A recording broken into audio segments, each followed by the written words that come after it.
Well, today's video is I never made big money, but I did okay. And I was going to call it I never made big money, but I had fun. And the girlfriend said, "Nah, don't say that." But a lot of people ask me, or they send messages in, how could a mason working on mason's pay be able to retire in Florida?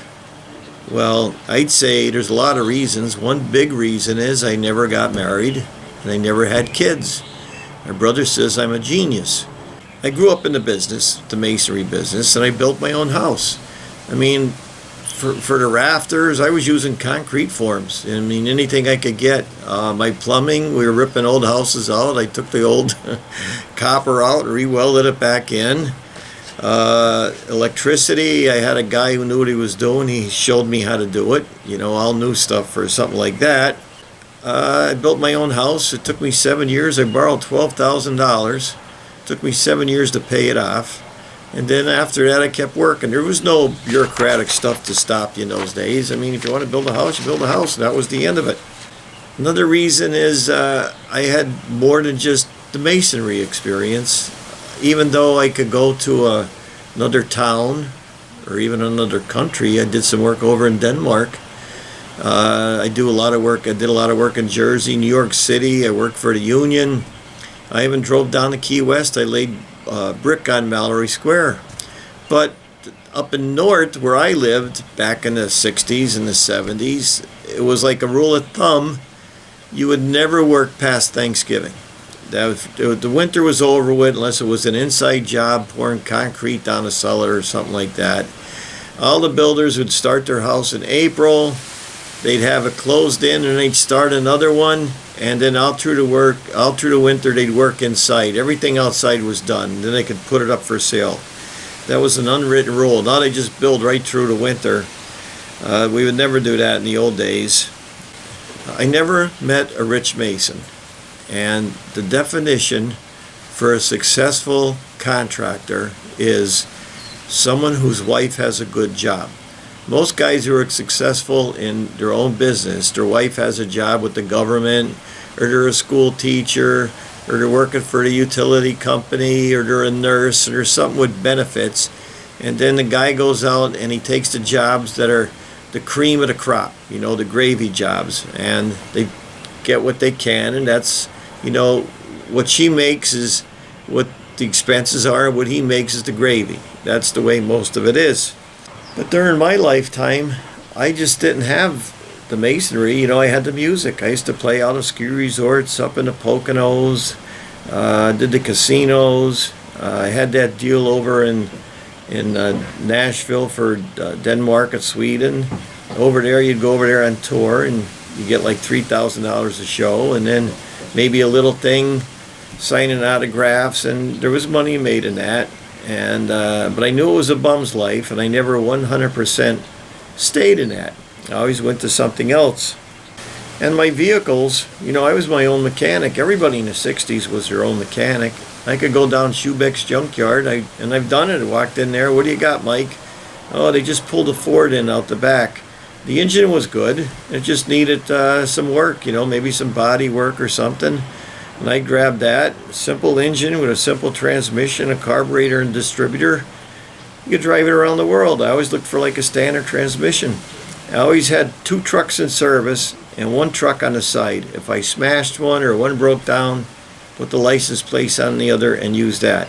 The point I'm making is I was very conservative. I did all my own work myself. You know, I never really depended on anybody. And there was always someone out there who had something else going on, whether it was an electrician or a tile guy or a carpenter or something, and they needed help during the winter. You could go do that. You know, like I wanted to be a lawyer, but I'd have to go to New York City or Philadelphia to law school. And I had a business going. I couldn't do that. And I'm one of those guys who believe that sometimes less is more. I don't have to go out and have anything big. You know what I mean? Like I built my house and then did my own vehicles. You could see them. I painted my own vehicles. Those 2 big things was a big help. And I didn't have to go make big money. And there was a lot, I'd get calls, you know, from like big companies. They wanted me to do like a a mall or a convenience stores and stuff like that. But I didn't take the big stuff because you'd go on and on and on. You had deadlines, you had employees, workman compensation, all these headaches. And if you're single, like I was, and you had a choice, so sometimes I had my choices. Should I take a big job and make the big money, or should I take my guitar, my banjo, my fiddle, and go play some resort where I'd get free food, usually. They'd give you free drinks up there. You watch the girls dance all night, you play music, and then they pay you. I mean, what do you want to do? I'd rather sometimes have a lot more fun than try to make big money. So what I did was, with my house up north, what I got all that money for up there, I came down and bought a place down here, and it was kind of even Stevens, and there's no state income tax down here. A lot of things are cheaper. It's warm. I mean, there's air conditioning. But I wasn't one of those guys who just didn't do anything. You know, like I said, I've been involved in music. I used to play up the resorts. My brother-in-law, he had himself... it was an oxygen supply company. I'd help him. I flipped houses. I did everything. So it was like an even Steven when I moved down here. So I think it all comes down to choices. I mean, what do you want to do? What do you want to do? Do you want to stay home and work all the time when you don't have no wife and no kids?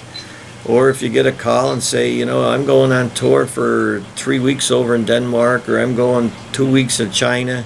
Do you want to go? Yeah, I'd rather do that. It's a lot more exciting, a lot more things to see.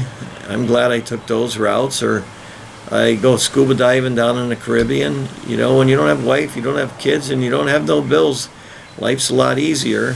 So that's the way I looked at it, and that's why I could come down and retire in Florida. Even down here, my bills are very, very little.